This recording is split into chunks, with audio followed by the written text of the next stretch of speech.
Champignons, 10 000 cas d'intoxication en 7 ans selon Santé publique France. Pour la première fois, l'organisme Santé publique France a publié un état des lieux des cas d'intoxication aux champignons en France. Plus de 10 000 personnes ont ainsi été intoxiquées entre 2010 et 2017. En 2010, des signalements d'intoxication par des amanites phalloïdes ont conduit les autorités sanitaires à mettre en place une surveillance saisonnière des intoxications par des champignons à des fins d'alerte et de prévention. Depuis 7 ans, nombre de données et de cas ont été recensés et collectés. Pour la première fois, l'organisme Santé publique France a publié un état des lieux sur les intoxications aux champignons en France, dans un bulletin épidémiologique.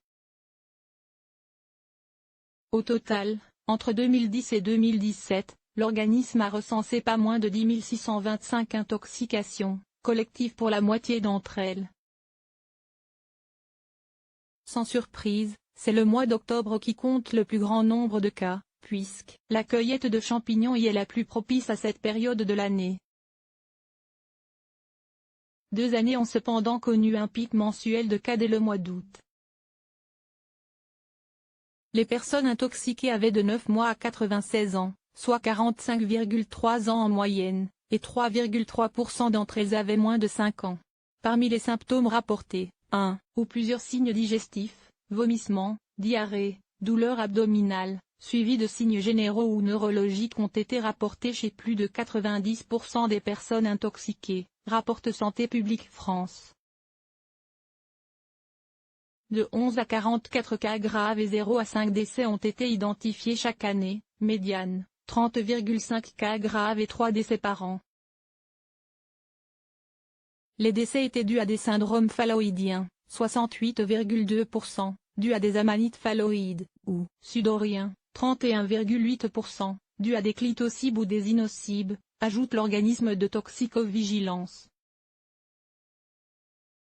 Cela dit, la plupart des intoxications seraient plutôt dues à des bolets, 26,3% des cas, puis à des agariques, 7,7%, note Santé publique France, précisant qu'il est parfois difficile d'identifier l'espèce réellement consommée. Au vu de ces chiffres, l'organisme estime que les pharmaciens et associations de mycologues demeurent indispensables pour aider à identifier la cueillette et ainsi limiter le nombre d'intoxications, en plus de la diffusion de recommandations nationales de cueillette et de consommation en fin d'été et début d'automne.